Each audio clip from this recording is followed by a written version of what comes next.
Hello, my name is Elbert Guillory and I'm the Senator for the 24th District right here in beautiful Louisiana. Recently I made what many are referring to as a bold decision to switch my party affiliation to the Republican Party.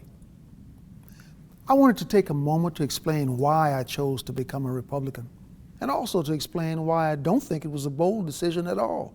It is the right decision, not only for me, but for all my brothers and sisters in the black community. You see, in recent history, the Democrat Party has created the illusion that their agenda and their policies are what's best for black people. Somehow it's been forgotten that the Republican Party was founded in 1854 as an abolitionist movement with one simple creed, that slavery is a violation of the rights of man. Frederick Douglass called Republicans the party of freedom and progress. And the first Republican president was Abraham Lincoln, the author of the Emancipation Proclamation.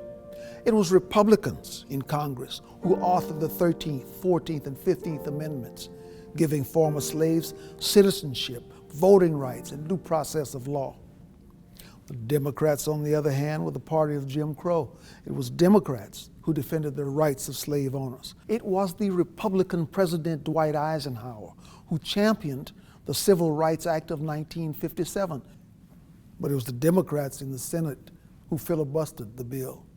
You see, at the heart of liberalism is the idea that only a great and powerful big government can be the benefactor of social justice for all Americans. But the left is only concerned with one thing: control. And they disguise this control as charity.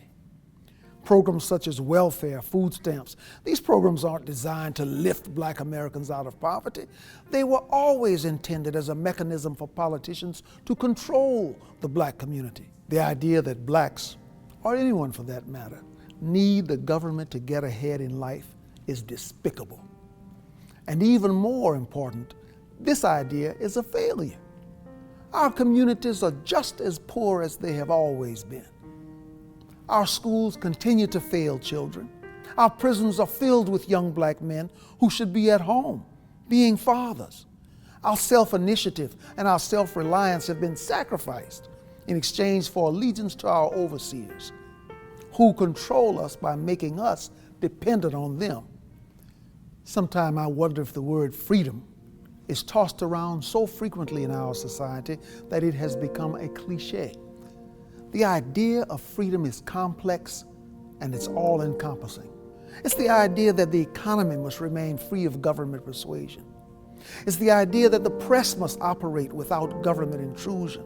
And it's the idea that the emails and phone records of Americans should remain free from government search and seizure. It's the idea that parents must be the decision makers in regards to their children's education, not some government bureaucrat.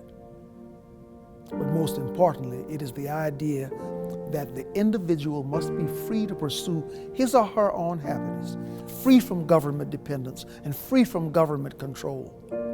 Because to be truly free is to be reliant on no one other than the author of our destiny. These are the ideas at the core of the Republican Party, and it is why I am a Republican. So my brothers and sisters of the American community, please join with me today in abandoning the government plantation and the party of disappointment, so that we may all echo the words of one Republican leader who famously said, "Free at last, free at last. Thank God Almighty, we are free at last."